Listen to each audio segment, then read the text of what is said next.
Shabbat Shalom Umevorach. Nous sommes dans un Shabbat extraordinaire. Shabbat Zachor, Shabbat Vayikra. Donc, c'est le Shabbat qui précède Purim. Donc, l'émission Micro Sidra vous souhaite un joyeux Purim. Donc, une très très belle fête pour être remplie de joie. Mais avant de faire cette grande fête-là, il y a une grande mitzvah, c'est de se rappeler absolument de Amalek. C'est Amalek qui vient pour refroidir les Juifs et qui vient, lorsqu'ils sont prêts à servir Dieu, leur mettre un doute.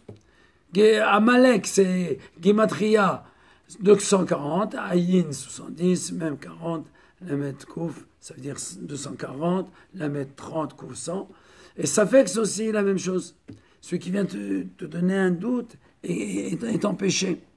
Alors une fois que tu as enlevé un Amalek de ton cœur et que tu te prosternes plus devant Haman,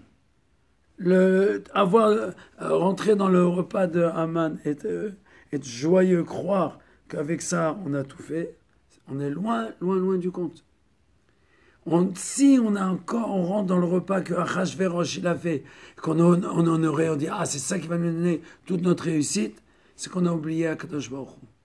Tu peux aller dans le plus haut repas du monde et inviter dans le plus grand palais du monde, c'est Dieu qui te donne un bracha. D'ailleurs, on voit ça dans l'attitude de Esther. Esther, elle est jeune, elle se présente en plein jeûne devant Achashverosh. Elle aurait dû manger et se faire belle. Mais là, elle montre que c'est Dieu, lui, qui est la bracha. Et si moi je jeûne et je fais teshuva et que le décret en haut dans le ciel, il est annulé, en bas, c'est sûr que ça se passera comme ça. Et donc, un juif, il a toujours cet élan-là de comprendre que c'est Akadosh Baruch Hu dans le dernier point. Et c'est ce qu'il y avait dans le Beth Amikdash, dans le temple. Les juifs, ils amenaient des sacrifices. Comme ils faisaient des sacrifices, ils faisaient une seule chose avec Dieu. Et voilà qu'en réalité, comment la Torah nous présente les sacrifices? Pourquoi on parle des sacrifices juste après la fin du livre de Shemot? C'est simple, parce que dans la fin du livre de Shemot, on a terminé la construction du Mishkan, du tabernacle. Et donc il fallait faire des sacrifices. Donc il y a tout un livre qui va nous expliquer comment on doit faire ces sacrifices. Et ça, c'est les deux Vayikra. Et comment le verset commence? Alors, le Vayikra Moshe, Dieu l'a appelé Moshe, il lui a dit, il lui a présenté les sacrifices. Adam qui a créé Mikem Korban Hashem. Un homme qui sacrifiera parmi vous un sacrifice pour Dieu. Alors, Adam qui a créé Mikem Korban. Un homme qui sacrifiera parmi vous un sacrifice.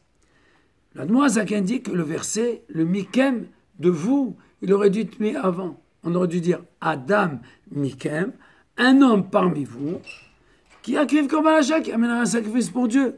Pourquoi on va dire un homme parmi vous qui sacrifiera? Alors il dit qu'en réalité ici c'est une très belle allusion au tout le sens des sacrifices. Adam qui a créé Mikem, c'est l'homme d'en haut, c'est l'homme, la Neshama qui est en nous, qui est illuminé par Akadosh Baruch Hu. Et c'est elle qui fait le premier sacrifice, c'est-à-dire qu'elle rapproche le juif et un réveil d'en haut. Et quand le réveil d'en haut il se fait, qu'est-ce que nous devons faire? On doit faire notre réveil à nous. On doit accrocher notre âme animale à l'âme divine. Donc Adam qui a créé, c'est le sacrifice que Dieu y fait. De qui il le fait? À qui il le fait? Il le fait à nous. C'est nous qui nous sommes, on commence à se sentir proche de Dieu. Parce qu'il y a un réveil d'en haut. Qu'est-ce que tu dois faire? Tu dois prendre ton animal, ton taureau, ton mouton, et tu dois le sacrifier à Dieu. C'est-à-dire que tu dois prendre ton corps et pas rester sur le réveil de Dieu. Tu dois t'impliquer. Et quand tu t'impliques, alors Dieu il rentre dans ce que tu fais. Et tu te transformes entièrement.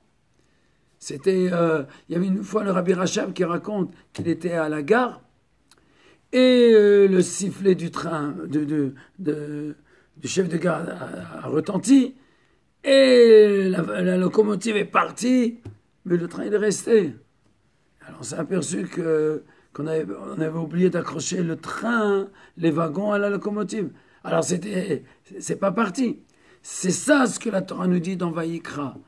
Moi, quand je t'appelle, toi, juif, et que tu sens un rapprochement vers Dieu, fais tout de suite un effort avec ton corps. Tu dois l'investir dans les Torah Mitzvot. Et c'est ça, en réalité, le fait d'amener un sacrifice. Bientôt, Dieu va nous construire le Beth Amikdash, qui est déjà prêt, va descendre. On pourra faire ces sacrifices dans la joie, l'allégresse. Et si Dieu veut, on fêtera Purim avec le Mashiach. Car nos sages nous disent que la Megillah de Purim ne sera jamais annulée et quand Mashiach viendra, on continuera à la lire, que ce soit une fête de joie et de force. Amen, Ken Yiratzan. Shabbat